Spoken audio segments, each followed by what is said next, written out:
So thank you very much for that initial training you've given. Now, I've actually got my first patient that has been diagnosed with neck pain. He has restricted rotation. If you could just demonstrate that for me. Yep. And there he's getting his pain. And earlier you was giving me a score on a visual analog scale of 4 out of 10. Is that still about where it is? Okay. And on further examination, we've really sort of localized this to a blocked first rib. So I want to use a new Chattanooga LightForce machine. So I'm glad you're here to help me, and you're gonna talk me through it. Righty-ho. So I've turned the machine on. All the settings are set up as you suggested. So I'm gonna use the protocols because it's new to me. Makes sense. Okay. Now, so I choose the height of the patient. I was to say this patient, sort of medium height, and of medium build. Okay. And skin colour here I would put as light. Yep, absolutely. That's fine. And then chronicity, this actually, he woke up with this morning, so having slept a bit funny. So chronicity wise, I'd put this as an acute setting. Perfect. Yep, indeed. And then I press next, and I choose the body area. Correct. So I select here. Yep. Okay, and now I have my options here. And what I'm looking for is, I've got sprain or strain.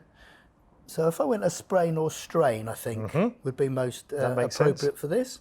And then press next, and I have my settings. Now it says that I've selected the large ball. Is this correct?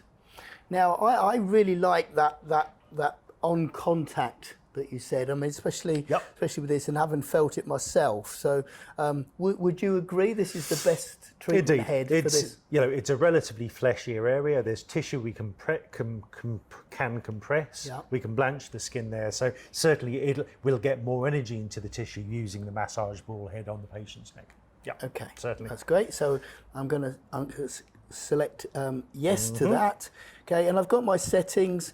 Here it's given me a time of 227, power of 11.5 watts on continuous, and on here it's telling me that I've got the ball transmitter.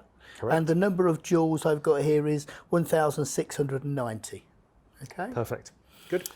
But as you said, with a bit more experience, I could adjust those presumably. But I think it's a good starting place. Starting point to start. Indeed. Exactly. Okay. Now I need to get enough photons in here, so I press sort of standby. To prep the laser. Now at this point, is there anything I should be telling the patient? The patient wears glasses. So I was able to use our protective eyewear that goes over glasses. Anything else I need to make the patient aware of before I start the treatment? I would just tell the patient they'll feel a sensation of the contact pressure from the massage ball head, and they'll feel a gentle warmth as you go through the treatment. So it's a pleasant, from a patient's perspective, it's a pleasant, relaxing treatment. Okay, that's fine. Yep. Lovely. Okay, so now we've got ready. We've got to obviously make sure that we both wear our protective eyewear. I can see that I've got my what do you call that? The aiming beam. That's correct. Yeah. On here, and I'm going to be in contact with the skin, and I press. We're ready. We just press that one, the emission button. If I pressed that before it was ready, would that have any issues? Yeah, so if you press the emission button before the laser's fully prepped, it'll give you an error message on the screen asking you to press the emission button and then to prep it again. Okay. So probably the one most common error that newer users tend to make is pressing the emission button before it's fully ready. Okay. It doesn't do the machine any harm at all, but it'll give you an error message. So when I'm ready, I press here. Correct. And I move, and I've got the green light which says that I'm moving this at the correct speed. They're too slow. That's right, that's right. Okay, so I speed it up a bit. And I just communicate with the patient saying that you should start to feel a warmth in the tissue, and I'm going to use a grid technique in order that I cover the whole area. Perfect. With a bit of light pressure. I'm not pressing very hard, is that correct? Okay. So just enough pressure to blanch the skin there. And what's interesting to me, during an assessment, we got a lot of reddening around the area, and already I noticed that that's being dissipated as I take the laser over it. So, how does that feel? Yeah, it's absolutely fine. Okay, so the patient is happy, which is always important. And we've got about 1.5 minutes to go. Yep.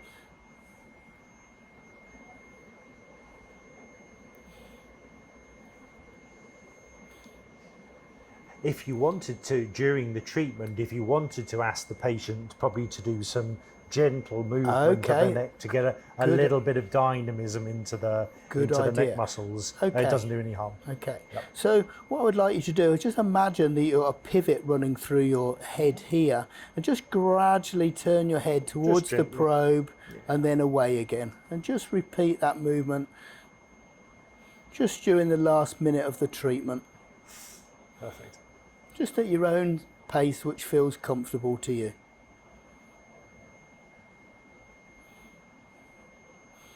Are you feeling warmth now? Yep. Good. Now this patient does have tattoos, but unfortunately it's not in the treatment area. But as you instructed me earlier, if there was, then I would have to reduce the power and or move the head a lot quicker. Exactly. Okay. Yep.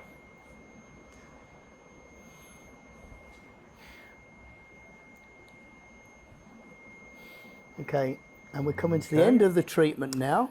Perfect. Good. And we turn off here? Or? So the treatment's finished. What we would do is press the button. It's automatically stopped emitting. But you press that, and then if you notice, it's actually reset it to what you last gave. So if it was a condition that was bilateral, you could simply then do the other side. Oh, perfect. But if you don't want to do that, you take it from ready to standby. Yep. And then with the house in the top left, takes you back to the home screen. Lovely. And I house the probe in here. Is there a particular way that I put this in? Generally, what I would tend to do is, when you've finished with the treatment, is to wrap the fibre optic cable around the wrapping housing on the top, and then just point that so it's pointing down. It always goes pointing downwards. Correct. Okay. Perfect. Okay. And at the end of the day's treatment, how do I turn the machine off? Do I use the power button or? The most appropriate way is within the software itself, we have a power slider button here. Okay. So rather than doing a hard shutdown of the tablet per se, I would simply just use the slider button and that will just shut the software down. Perfect. Okay, so I'll remove these. Now the most important thing is we return to our patient. How was the treatment? Yeah, it was absolutely fine. Okay, so I just want to repeat that movement that brought on your pain. Yep. It's much less. It's how I feel, and there's a lot more range in my neck. Okay, so what the patient's saying for the sake of the camera is that he's getting at least a 50% improvement in symptoms, which is always what I'd want on the first session, and an increased range of movement. Now, this is a nice way for me, Dorian, to start a treatment, because for me it wouldn't stop here, because now I've addressed some of the pain and started to have a cellular effect and put some heat in the tissue. Now I could start more my sort of manual therapy and mobs to hopefully increase the pain, the range of movement further. So. Indeed. So certainly the quick win for the patient is an immediate reduction in pain and improvement in mobility and range of motion, which often facilitates what you're going to do. Yeah. But thereafter, when they leave the clinic, there's an ongoing benefit of reduction in inflammation and repair in the damaged tissue as well. And from what I've read, that we get some latency with this as well. So that although he's had that immediate analgesic effect, it's going to continue. For a number of hours thereafter. Oh, perfect. Exactly right. Okay, lovely. Thank you very much. Thank you Good to my job. patient.